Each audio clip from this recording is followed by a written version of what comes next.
And hey guys, so Paulina, can you hear me?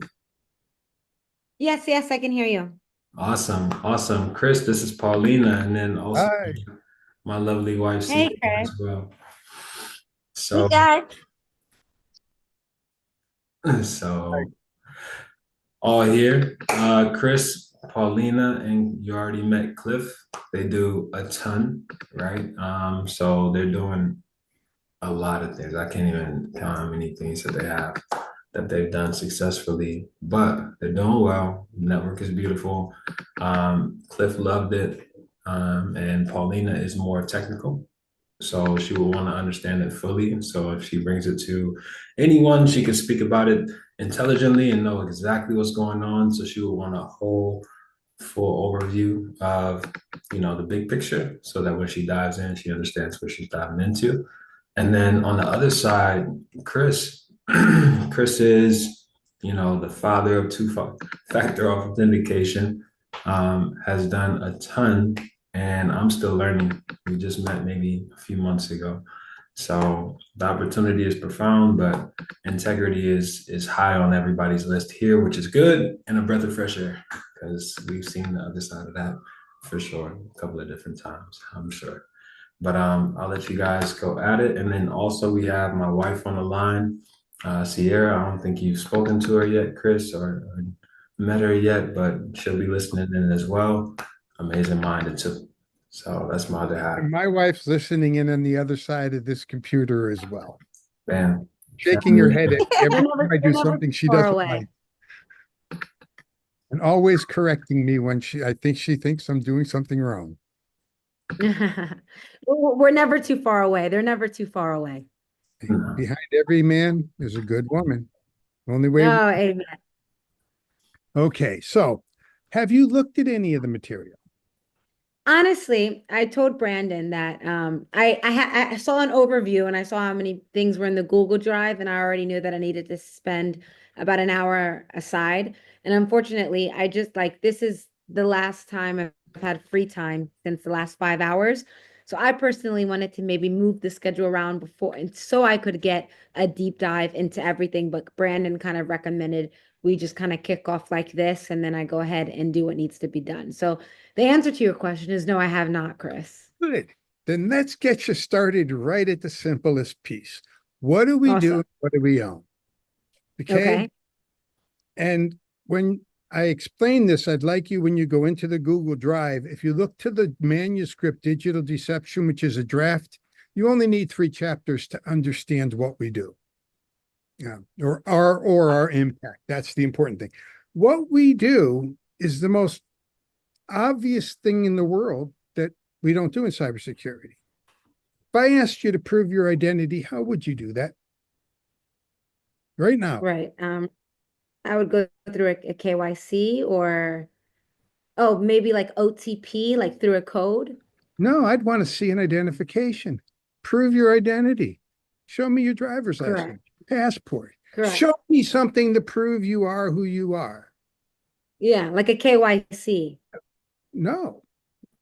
Think about this. Okay. Stop thinking about the internet. Okay. The internet is completely Okay. screwed up. And it got a fatal flaw that's been there since it was invented in 1983. Okay. So we're fixing the 1983 mistake. So I'm trying to get you to understand where it is by bringing you to what that problem that we fix created. So if you were to walk to Okay. the bank today and you wanted to take out $20, you would have to show them an identification because the teller wouldn't trust you if you gave them a username or password. Correct. Okay. They'd expect you to plug your debit card in and put your PIN in, and they'll throw the money at you, right? When you go Correct. online to your bank, what do? I put in my username and password. Okay. What are they basing who you are on? A guess. The information, A a guess. guess. They're Okay. matching data that you put in with data that they have stored. If the data matches, Correct. it's you. They're guessing. Right. Okay. Correct. The I'm with law you. Correct. The law requires them to use 2 or more multi-factor authentication. Okay. This was all designed on the concept of an ATM. Okay. An ATM in the early days was a machine that was attached to a bank in a closed network. To use it, you had to possess something, a debit card, a digital ID that the bank issued you. So our digital ID technology is not new. It just hasn't been applied, which is the obscene part. Okay. So you had to have a debit card and you had to physically be present. That's what the is factor was. It wasn't that you had biometrics or facial recognition. It's that you were actually there. So you had to be there. You had to plug in your ID and you had to put a pin in. Something you have, something you are, and something you know. You have an ID, you are physically present, connected, and you knew the pin. When we put it on the internet, we thought it was inconvenient to upgrade debit cards to plug in to get on the internet to do my online banking. So we eliminated the have factor, but the law requires it. Okay, I want you to understand this. In 2001, the law required on the internet the use of multi-factor authentication. Okay, nobody did it because it was early in the evolution of technology. It was inconvenient. It was expensive. And besides, it fixed a problem that didn't exist. There was no banking fraud on the internet. So they didn't fix it. In 2006, the banking industry defined the exact functionality that it is required to meet multi-factor authentication on the internet. And I've read a lot of regulations in my life, far too many to count. And I've read lots of definitions for functionality in lots of these regulations. I've read one in my entire life that begins, by definition, true multi-factor authentication. The only reason to use the words by definition true is because everybody in 2006 was lying. And they still are. The entire banking industry is built on digital financial fraud because digital financial fraud is being perpetrated by the banks to permit it. Okay. That's just to give you an idea of what my technology's impact is. So the law requires every bank to use my technology, but see, I'm the only person who knows it exists. Except when you read Digital Deception, my publisher plans to get that out in early January, so everybody will know. And the quantum leap in there explains my technology very deep, and not to go down the rabbit hole. Niels Bohr's split particle, Einstein-Rosen bridges, it's all in there. Okay, quantum mechanics meets the internet. It's all the geek shit is in that the quantum security one. But what it boils down to is we use a digital ID to prove your identity on the internet. That's it. It's the entire technology. But you think about it. If the only way for the bank to have a bank customer connect to the bank is with their digital ID, then no one can pretend to be you. Think about this. When you go to the POS at the store, when you're picking up groceries, you stick your card in, you put your PIN in. Multi-factor authentication, unless you use Apple Pay, which is another violation, direct violation of multi-factor authentication. And that's all I use, Chris. So you've here in London, I've lived like 8 months without ever seeing my plastic card. Well, see, you're living in a world that's built on fraud that facilitates $8 million an hour in online credit card theft. Wow, yes. Wait, no, it gets worse. $317,000 per second in internet fraud. In digital theft and cybercrime, $317,000 a second, $19 million a minute. We prevent 100% of that. The problem is everything on the internet was private until it all became public. Powerful. A bank needs a public website so that it can solicit customers. But when you're a customer, it doesn't need a public website for you. It needs a private website for you, one that only you can get to. By plugging your debit card into your phone or your computer, it automatically connects to the bank. The bank knows who you are. I can go to Amazon and make a purchase. I don't need to put my credit card in at Amazon, but when I hit submit, my bank can say, if Chris's card isn't plugged in, we won't approve the charge. And oh, by the way, $8 million an hour in online credit card theft is eliminated just by obeying the law, because the law requires multi-factor authentication for every financial transaction. And if you can send data and get money, you're not using anything more than single factor authentication, just data. So that's what we do. Our market is potentially 5 billion minimum payment cards. There are currently 22 billion payment cards in circulation. We would expect that our technology will eventually consolidate those down to 5 billion cards. Because when you've got one ID to your bank, then they can attach all your cards to one ID. That would, you plug in your ID, you pick which card you want to approve. They only want to know you are the person approving it. But see, here's the most important part of my technology. I do online banking about 30 minutes a week. Okay. That means for 23 hours and 30 minutes a week, I'm not online, but anybody with data can take money out of my account. Right. With our technology, when your ID is not plugged in, the bank knows you are absent. Anybody with the right data can't take your money because they just don't let it go. If you're not present, it's not you. Don't submit. Don't let the money get stolen. Very simple policy. We practice it every day in real life. You know, I don't let the bank teller reach in my pocket and take out the money. I reach in my pocket, I give them the money, I put my wallet back in.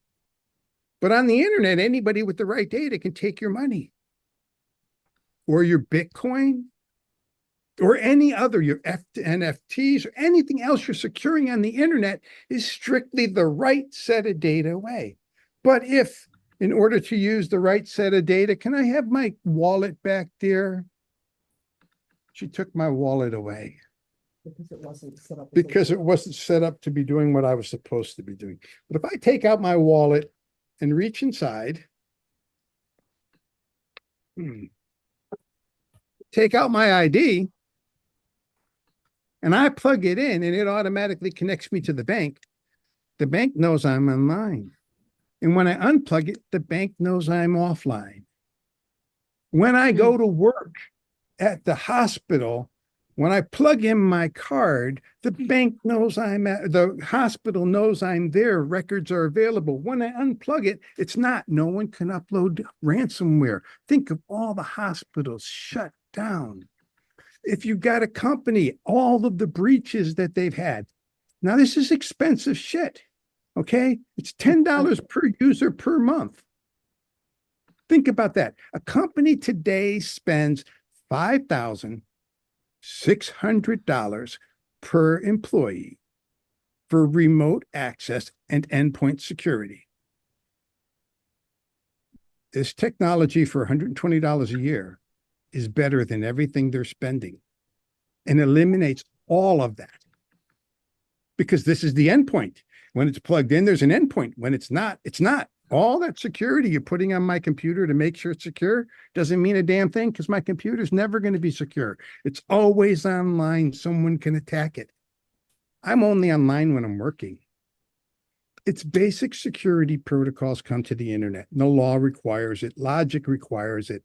And at the current rate of doubling in our environment, if you look at just the last 5 years, we went from $1 trillion to 2 trillion to 4 trillion to 8 trillion. This year it's 10 trillion. Next year it will be 16. And the year after it will be 20. And in 2 more years, it will be $40 trillion a year. Okay. It's only thing is I'm wrong about here is it's about to accelerate much, much faster because AI is now attacking. And think about this. AI is attacking and AI is defending. But Right. if I was present, then AI can't do anything. Presence, your physical presence on the internet changes the entire internet model, introduces privacy, it introduces accountability, it introduces integrity to everybody in their actions because we're no longer guessing. We know. Anyway, that's the business model. Our motto is we project 20 billion of these in circulation in about 10 years. At $10 a month, that's $200 billion a month in revenues. Our profit margin after we hit 50,000 IDs is about 87% of the revenue comes in as profit. It's an 87% After margin. how many? Excuse me, after 50,000. Okay. Okay. We're not a labor intensive market. And because all of our infrastructure is in place, we don't have to spend a lot of money. Every debit and credit card manufacturer is going to want to embed our technology to keep the business. We just we license them to manufacture our IDs. We are a cash cow. We won't be building facilities. We'll be hosting servers. There's a place called CenturyLink where you rent a rack, you stick on your servers, and they maintain the facilities. We'll have redundant servers. We're a cash cow. We will show an 87% cash flow profit. So when you're bringing in $200 billion a month, we're sitting on somewhere north of about $174 billion in profit.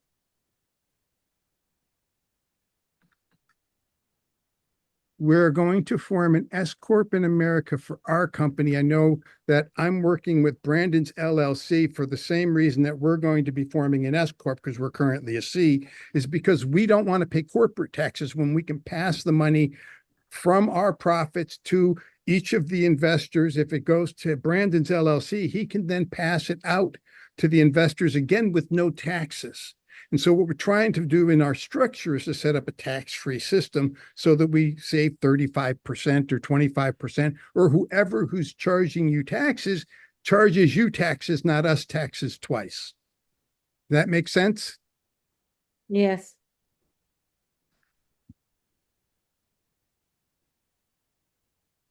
We have everything in place.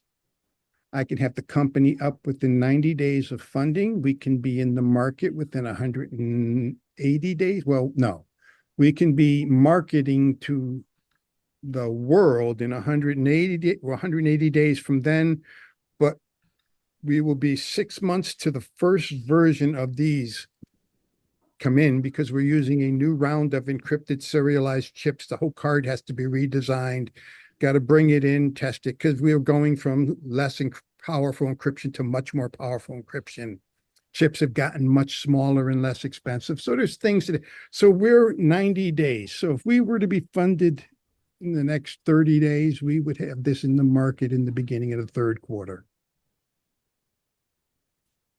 If you look at our marketing, our financial projections, we don't really project very much through the first year. We're the second year because most of our users will be large organizations who will sign big contracts, but won't be able to deploy these till they spend almost a year going through all the compliance and testing it because no bank is going to buy this and roll it out. And so when you look at and Branden has a hockey stick pro forma. And what we've done there is we said, okay, let's allow for the year of testing and then slow scale up and then launch it. And if you do the numbers at the end of year 5, we're bringing in about $100 billion a month in revenues. Let me ask Chris. Go ahead. Who's your like for the first phase of launching? What are your top 5 ideal customers? I've got 3 universities I'm using with. I'll have my law firm that will be using it, and I'll probably. Is that your ideal customer? Like if anybody in the marketplace could have this product, who comes to mind? Who are your top five Small, ideal? small law firms and accounting firms. Think about this. We don't need, see, the problem I've always had is everybody wants to go chase the big guys. We need 50,000 IDs. 90% of law firms have been breached. None of them have multi-factor authentication. All of them can deploy this in minutes and instantly increase their security. We cause no disruption. Law firms are the first place to go because law firms will learn something in the process of securing the firm. They'll learn that every single financial institution and healthcare institution in the economy is non-compliant. We let compliance drive. Plausible deniability drives the market today. Nobody's seen true multi-factor authentication, so no one can be held responsible. Once we put it in the marketplace, there's no excuse. The only Who's reason your why second ideal customer after small law firms and accounting firms? educational facilities. Banks will come to us. I'm never going to go chase banks, and I'm never going to go chase government. I've done that. I spent 5 years in Washington, D.C. I showed this to every single agency there was. I had multiple agencies wanted, and there's a letter in there from Paul Stewart from the Naval Research Lab, who not only says this is by far superior to anything the government had then, it's still far superior today. And the government violated its own law to buy something that was invented here because they didn't want to buy something that wasn't invented there. And he put it in writing. He was the commanding officer of Naval Research Lab. His scientists did a very deep dive in this. There's a piece out there from Rutgers University that ran a protocol with Homeland Security and the Regional Information Center in New Jersey, the state police, for terrorism. And they ran a tabletop, and the responses were, we want it. I had people calling from the government trying to buy it, but I couldn't sell it to them. Because to sell to the government, it was being, oh, my wife said, it was being trained in Monterey for the next generation of the government, because this is exactly what the government specifications asked for. But I wouldn't sell it to a defense contractor that wanted to put spying in it. So what happens when the government realizes that what you have is so powerful and they now kind of want to rip it off and take it away from you? Oh, let them, please, God, especially in America, take it. Okay? Real simple. Our Constitution says if you seize my patent, you have to give me market value for it. Of course. Okay? Market value is $2.4 trillion a year. If you just do 10 times earnings for the value of the company that they're seizing from me, they can write me a $24 trillion check. I'm not going to argue with a $24 trillion check. They're not going to take it because they can't afford to buy it. I don't mean to be cynical. They could have done this way back when I introduced this, I was trying to sell it for 50 cents per user per month to the banking industry because when did you come across this concept, Chris? How long have you been working on? Is it called, this is probably the stupidest question of the meeting, but is it called existence authentication? It's called existence authentication. I want you to understand the little scope here, and then I need you to understand why we're here today. In 2006, they wrote a law for multi-factor authentication functionality in August. Right. In October, I had a working copy. In March, I had a patent filed on it in 2007. In 2011, I was granted that patent.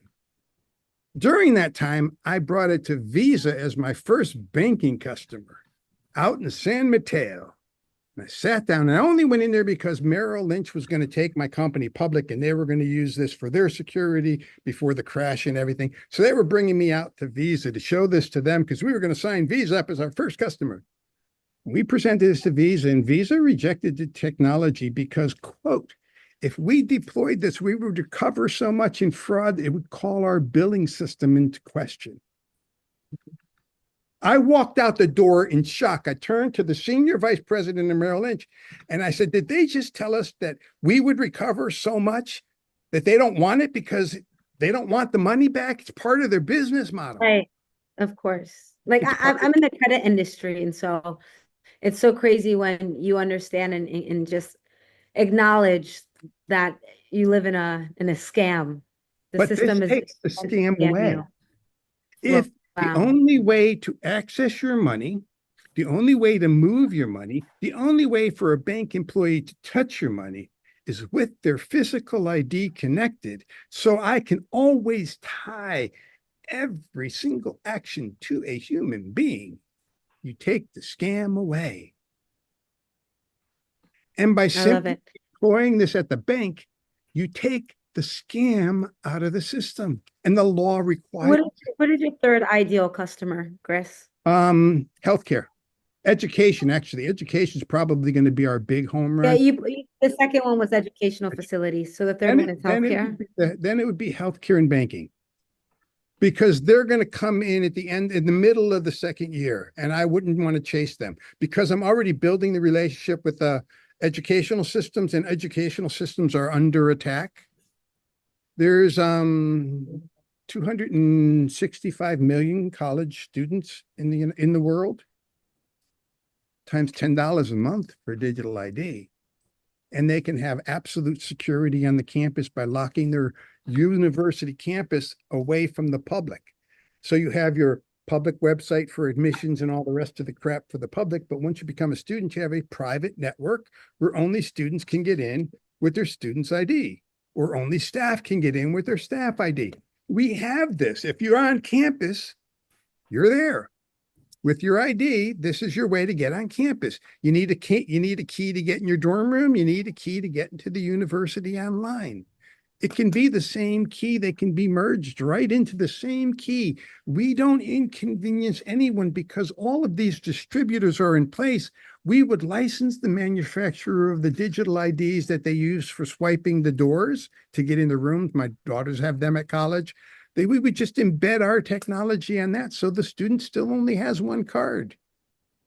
We are a security tool that inconveniences only criminals. We will pay our dividends out or distributions out quarterly. So when we're bringing in billions of dollars, they'll be flowing out quarterly. We need 50,000. That's one large university, by the way. We need 50,000 digital IDs in the marketplace to reach profitability. Our business size, whether we're earning $1 billion a month or have sold 50 IDs, will never really balloon on the technical side above about 25 or 30 people. The vast majority of our business will be tracking the money we're bringing in with accountants and outside firms, auditing everybody everywhere to make sure the money is being honestly accounted for. That's the biggest part of our entire business. We do one thing, we do it very well, and we control this technology to 2050, and the law requires it. Now, let me ask you this, Chris, is there a headquarters of where existence authentication is based? Right Like here an in office? right here in Clearwater today. Okay. We're moving it to a place called Legacy Place in Dedham, Connecticut, in Dedham, Massachusetts. I've got a relationship with MIT for a large influx of interns to be doing most of the work that I'll be doing. I also have professors at the other universities in the area. So I have a plethora of students, because the first thing we're going to do, along with upgrading the IDs, is build the next patent into the next version.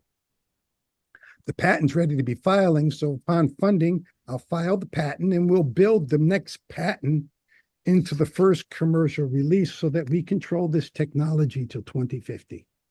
Okay. How big is the team currently in existence authentication? You've Seven, got you're the CEO. Okay, perfect. 7 people. Okay.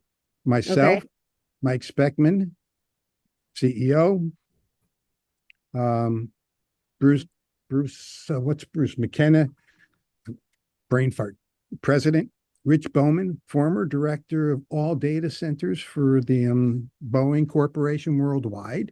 He's on our board of directors. There's myself, and I think we've got a few people, but they don't even want their names in the atmosphere because they're gainfully employed for other people. Okay. So outside of the seven, is there employees or anybody else that each person that you just mentioned oversee, or they oversee their own category of expertise by themselves? We all work together as a team. Titles don't really mean a lot. We are all are do we, Rich and I are doing most of the development work where we're putting all the specifications together. They're incredibly detailed, written down to an intern-centric model so that we can just turn these over and they can follow instructions like I'm like a textbook. Um, Rich and Mike and Bruce have put together all of the business structure. All we need to do is funding to pull the trigger. Okay. Now these board of members, we'll just call them that. They live in Clearwater and Tampa, or they all live in different parts of the country? Um, Bruce is in or Portland. Rich Bowman is in somewhere in Kansas. I think Nickerson, Kansas, or somewhere near there. They live in Um, different states, basically. You yes, guys all live in different states of the we'll country. all come together in Boston Okay. When do you come together in Boston? within a week of funding. We'll then we've got to secure and we got to hire, we've got to do. We'll probably relocate there over the first 30 days and turn on the office at the end of 30 days. We'll use that time for interviewing the interns and getting our staff in place. Okay. We also want to make sure we harden our facilities to meet our security standards. There's lots of little nuisance details that are really, really critical that will take place. And I don't think you want to get down to that level of detail. No, that's okay. Now, okay, obviously I have to go through this Google Drive. I mean, there's a lot to play with here. So unfortunately, maybe my questions are could already be answered in here.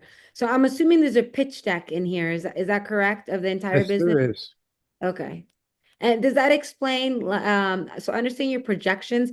Um, does it explain how you plan on getting the 50,000 cards sold in Um, deck? I don't think it's in there that way. What you'll see is a Gantt chart of how we're getting to where we are. 50,000 IDs. We really plan on it because we're going to be working with MIT and Marquette University. And between the two of them, they're going to use those because they're going to be our deployment, our initial deployments. So we've got our 50,000 in the relationships we've built in the universities that will use it, and then we'll grow out from there in its own way. Um, Now, I'm let not me a do this. marketing guy, so I'm really going down the marketing path with me is not exactly the best. I'm the geek. I Yeah, vision. I fix the problem. I understand that I'm also the owner, so everybody reports to me. But right. I understand that. Brandon mentioned something of Department of Education or something of that nature. Is that correct, Brandon? Or Department of Defense. something? Department of what? Defense. DOD. Department of Defense. We've Okay. deployed this already successfully in a black ops operation in the Department of Defense. We've had the Department of Homeland Security Education Center for their cybersecurity centers ask us if we would work with them to build a training course on our technology. So when we bring it into the market, they could start training experts to deploy it, which is also what we're doing with Marquette so that we can get the problem with our technology isn't that it's complex, it's that nobody knows how to use it. So key for us is to get it in the market and to get these training programs like Marquette's in the Department of Homeland Security, which through them, we will get our training program into 20 universities, which Okay. all are cybersecurity centers of excellence, which pump out students to go to the And government. the information that you sent me, does it show the information that you've said? Everything is there in some source, someplace. Okay. There's a lot of information there, including the 4 manuals, previous version that was deployed in DoD. So you can see it was a fully developed product. The user manuals are all there. Everything, all we're doing is taking that version that the DoD bought and that Homeland Security recommended and every government agency wanted and upgrading it. Today, in its current form, it exceeds everything the government has for security because the government designed this. I sat in a capabilities presentation with the NSA and they kept saying, could it do this and could it do this and could it do this? I went out and made it do all the things they asked. You're trying to fund Chris 19 million, is that correct? 19 point something. 19.5. 19.5. We target worst case scenario, we'll burn 10. Well, I run a team at the moment. I have my own brokerage firm. It's like a digital banking for people who want to invest in the financial exchange market. So I do have a team of like devs, and I've got a team who oversee operations to that degree. So you know, that's kind of like their world when it comes to dissecting. But I'll tell you this, when it comes to like investors, anybody who is going to invest more than 2 to 5 million, they won't get closed on a Zoom. It's fine. You know, it just it could work as an introductory, but you know, anybody who's going to invest 2 to 5 million, it will require like a sit down. It will require meeting the board members. I mean, it will require like them to fully, whatever paperwork of course needs to be signed, but it will require them to really see the infrastructure at a very deep level, you know, because that's the only way that they'll essentially analyze the business in a professional manner. I have the specifications for Gen 4, Gen 5, and Gen 6. I have patent already written so they can review the patent for the next generation patent, which is the Gen 4 that we would be developing. I have everything they could possibly want. I have not made that available because I've been on this road for 9 years. If someone wants to get access to that, they're going to put up some earnest money to prove that it's real, because the secret sauce of the patents and how it builds and what we're building, because it's very detailed, I'm just not going to share with someone who might invest. Of course. So my real question is, when it comes to like, if we were to do a sit down, I see that a lot of your board members are in different states. So it would require maybe you and the two most important people outside of yourself to meet in one destination. If Clearwater, you said you guys have an office for existence authentication currently? We can meet anywhere where the investors are convenient. We'll come to them. We closed our Clearwater office in preparations to move to Boston. I mean, Boston. Our yeah, equipment is transit- currently in Boston in storage, waiting to be put into Legacy Place. We're in transition. I'm going to look, to be real honest, when you read the books, read them. It's a bestseller. And if my publishers are right, I'll fund the company myself. And that is really why I wrote them.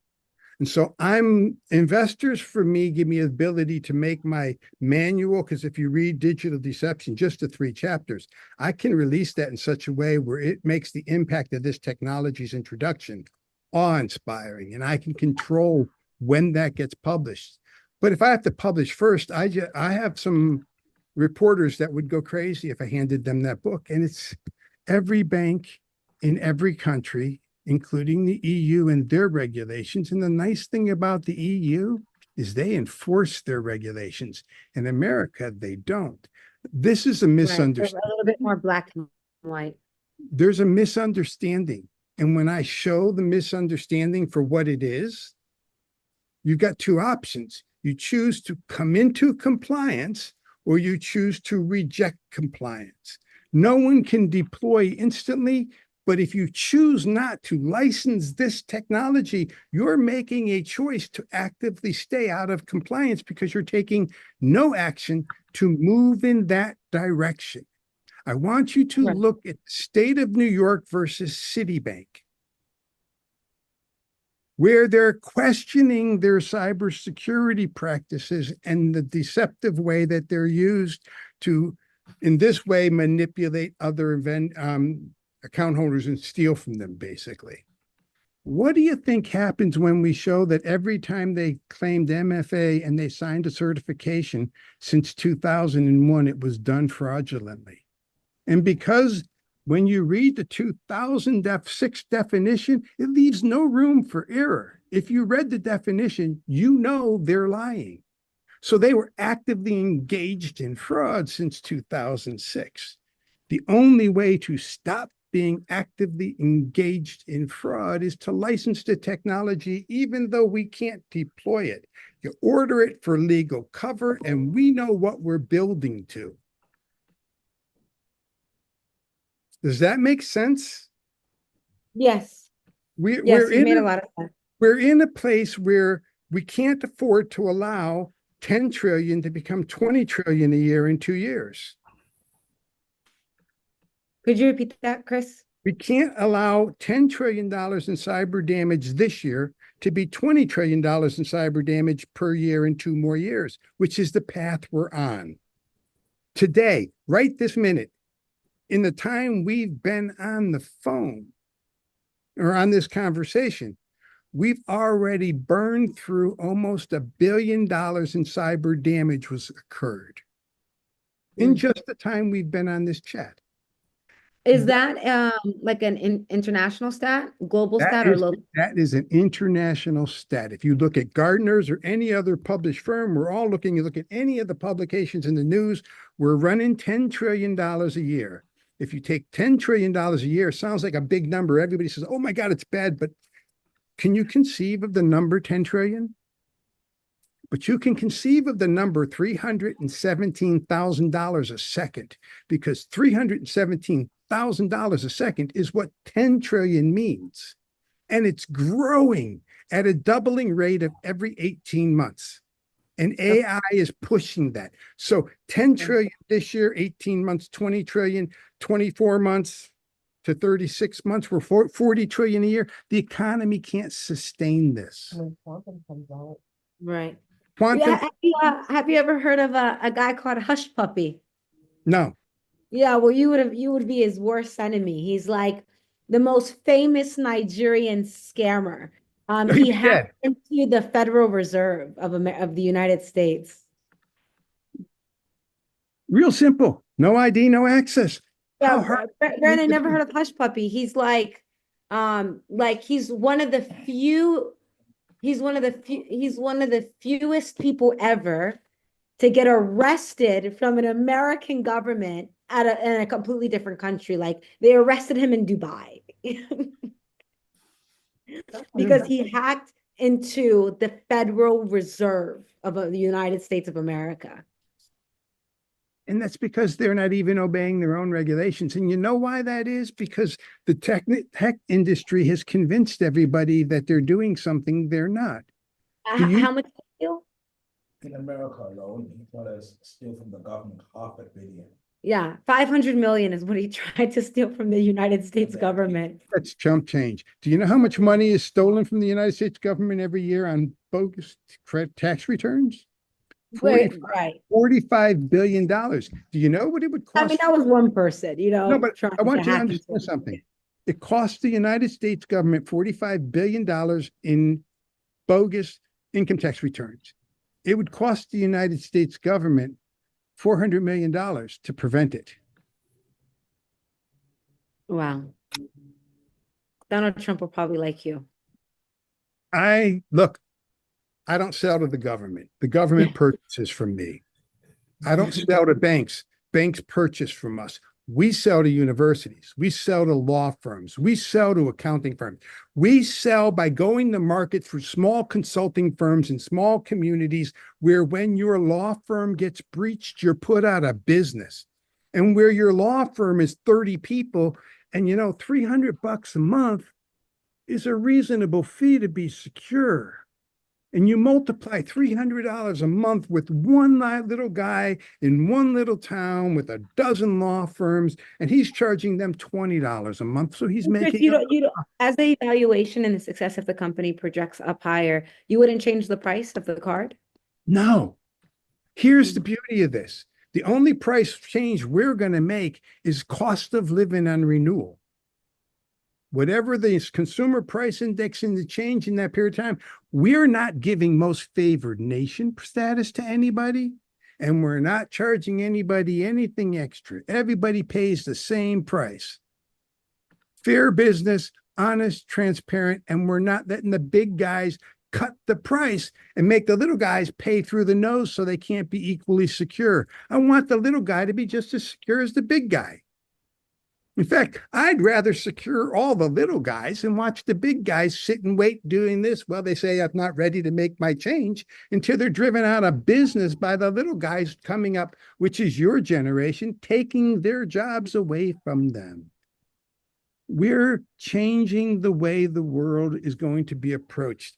We do things with integrity because I'm going to be held responsible, not because I want to act with integrity. Don't get me wrong. This is not, we're going to change people's minds. I'm going to be able to prove every time you move a dollar who you are and that it was your dollar. And I'm going to be able to prove it with absolute certainty.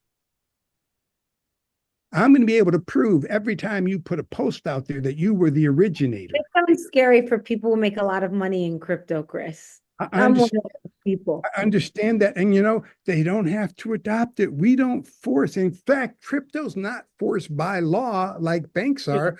But it will be regulated soon, just like everything else.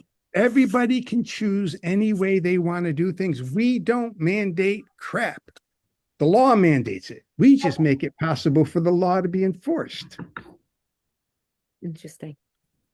I like it. I Okay. don't control the law. I don't control anything about it, but the law can't be enforced if there is no solution that meets the legal requirements. And that's why I've been kept out of, because I've met with enough banks in the last 9 years. The reason I'm out of the market is because the law can't enforce what they can't see. And if I can't find funding, they could keep it out of the market. And the reason for Digital Deception, Quantum Leap, and the next 2 books that are coming, which are National Security and the Integrity Revolution, is because I can fund it now. My business partner that you spoke to, he asked behind the scenes, once you guys get the 19.5 million, where is it being allocated towards? It'll go directly into a laddered account that will roll every 12 months. The only thing that we will take out is spending expenses, the way they will be spent. We will have open accounting for everyone as to where the money goes. We'll be bringing up Is offices. that in the documents? What's projected with what the $19.5 million will be used? We didn't use the 19.5. We're only projecting that we're raising 10. The 19.5 is because I'm raising more money because I decided I'd rather sell off more in case, God forbid, some new opportunity comes up that I didn't see, and I can jump on it because I'm not worried about cash. Okay, so you're only looking to spend 10 million out of the 19.5. And the rest of it's going to be in there. And I don't know what the marketing could look like. I don't know a lot of things because we just don't know what things are going to look like 12 months from now. But that money will get us to profitability. And that's an investor will want to know how the money is going to be spent. It's all in the pro forma at a high level. I can get you down to the detail level if they're willing to, again, if you're willing to put up the money for proper due diligence. Someone's putting up 10% for due diligence because they're serious. They can have access to all of that information. I'm not hiding anything, but it's just not available because someone wants to see it. I've been in too many conversations to have that information just floating around with NDAs or not, because I'm realistic. An NDA doesn't mean a whole hell of a lot 4 or 5 years later. And some of the people that have talked to me in the last years are going to come out with things that they're going to say once this launches. And I need to, so I've made sure that I've put nothing out that I would be ashamed to have come back at me. Always been 100% honest, and I've always put everything out. If you want that kind of detail, I'll give you the patents. I'll let you read the patent filing. I'll let you see the detailed specifications for development. I have nothing to hide. Right. If they're willing to put a down deposit, correct? If they're willing to put up earnest money so that if they walk away, hey, I'm not, because I'm going to close down any other conversation at the same time. If I've got someone who's putting up earnest money, I'm going to expect we're going to go to a closing because there's going to be nothing they're going to find here that's going to concern them. Understood. Okay. Well, you've given me a lot of notes. I think I have to take the weekend to kind of look everything. I've got a business partner outside of the one next to me that, is connected to family offices. he runs our brokerage firm with us. He's like the tech wizard out of us. We're like the marketing gurus. We bring millions of volume to businesses. That's kind of where our success derives from. But he's the technical junkie. So but he's very well connected outside of a few investors that I have in the back of my mind. So what I really need is just time. I need to dissect the information that you've given me today, and obviously I need time to dissect the information that has been sent to me on the Google Drive. And I need to have a few conversations outside and be able to kind of conclude moving on forward what that looks like. Yeah, so we work very strategical. I like things to be super effective and smooth. Like if I have an idea where we speculate that idea on how to, persecute, go after that idea, everything like that. So at the moment, I think I need time to dissect the information that's been given to me.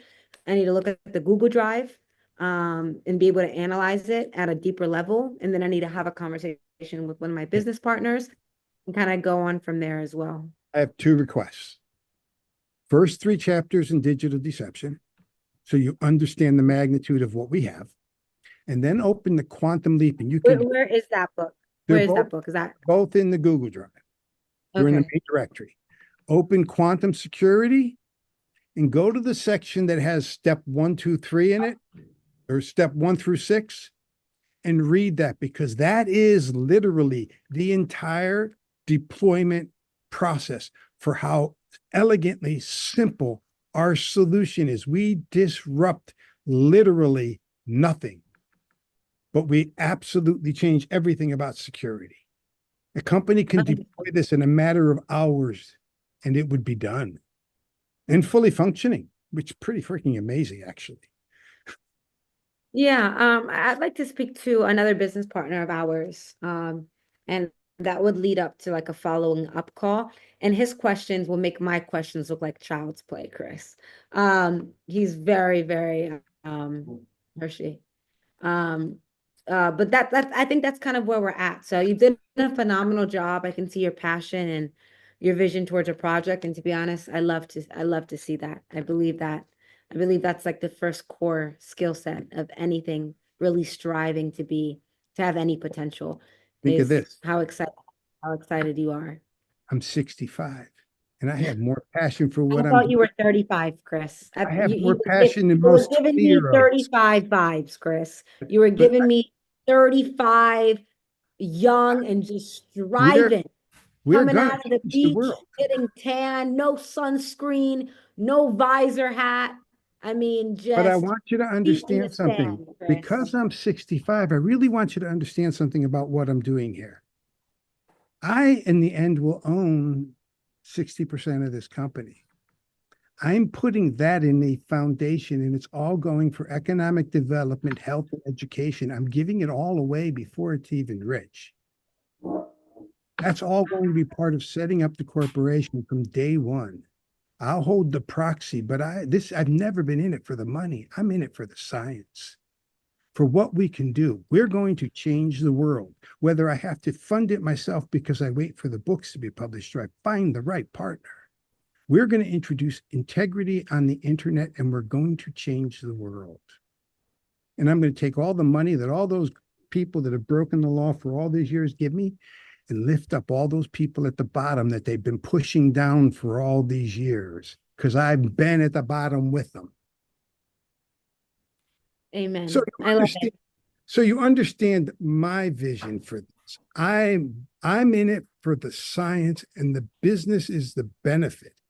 I'm going to make trillions of dollars. After a couple of million, you really can't think of how you can spend it. It's just a number. But Right. it You can on another feed a lot of conversation, people. I think we could retaliate that comment just a little bit, but it's fine. I'm just kidding. You But can feed a lot of people with that kind of money, though. yes. I believe in philanthropy. Okay, awesome. Well, thank you, Mr. Murphy. It's been I'm super glad that we were able to connect. It's been an honor. It's been a pleasure. I really respect your time and I do thank you for everything that you've poured into this call. It doesn't go unnoticed. So let me dissect what you've given me to dissect. Let me have the following right conversations afterwards, and then I'll come to you with the conclusion on how to move forward and what that looks like from us. Great. Okay, thank you. Thanks for the time, both of you guys. And Yes. And I was just in Clearwater over the summer. My mother lives in Tampa, Really? and she actually lived in Palm Harbor for like 2 years, which is like 15 minutes away from you. So, But I want to tell you, it looks nothing like it, what you think it does. Helene dropped 6 feet of sand in people's living rooms, including mine, which leaves us oh wow. with the current. And then Milton came down to rip the roofs off the houses that didn't get flooded and packed full of sand. Wow. They hit 1 week after another. And we still Wow. haven't dug out all the sand from all the houses on Clearwater Beach and along the whole, all the way down to St. Pete's. Tropicana Field had the roof ripped off, and they're putting roofs on all the houses around us while I'm staying with my daughter because my house was washed away. So that's why I'm going to Boston, because I'm not going to be here with my company when the next storm washes everything away. Wow. It's a completely different place here. Is she still down here? Yeah. She's in Tampa. You should ask her how bad it was along the beaches here. It was devastating. Yeah, she does love the beach. She didn't update me. I know she goes to like Sandy Isles or something like I think that's near Clearwater. Like San she Key. goes to a lot of beaches like right on the outskirts. What is it? She goes to San Key. We used to live in San Key. On the water. On the Yes. water, Yeah. on the Yeah. water, She kind of goes down there. underwater. Yeah. Yeah, that's kind of where she goes. But you know what? Well, I'm grateful to have you alive to be able to pitch existence authentication. They took your house, but they didn't take your soul, Chris. They Oh, might have taken your land, but we're going to they change the didn't take your world. spirit. They're going to change the Amen. world. All right, guys. Amen. Okay, guys. Thank you so much. It's 11 o'clock here. This is my 10th meeting of the day, Chris. I've got one more, and then I'm turning my phone on Do Not Disturb. But before I do that, I'll make a phone call about existence authentication, okay? Okay, great. All right. Thank you. So All I'll right. meet you guys soon. Bye, guys. All right. Bye. See you. Okay, you there? Absolutely. Everything passes through you. They know Absolutely. that, right? They do. So these people will be putting their investment in you. You are the one who will be investing in me. I will be giving the stock to you. You will be holding it for all of them who own stock in you. Absolutely. Okay. I spoke Just to them about it already, but I'll be clear with them. I'm actually their next meeting as well, so we'll all be there, and I'll make sure that it's clear that way for sure. Okay. All right, but thanks for the time again, and we'll keep on. How did I do? Forward. Amazing. Okay. Amazing. Thank you. She got the picture because it was puzzle pieces all around beforehand, and I think that's a nice clear picture. So if she's like that, she can move forward and everything. So that's good. Great. Thanks. All right. Have a good night. Okay. I'll talk to you soon. Okay. Bye. All right.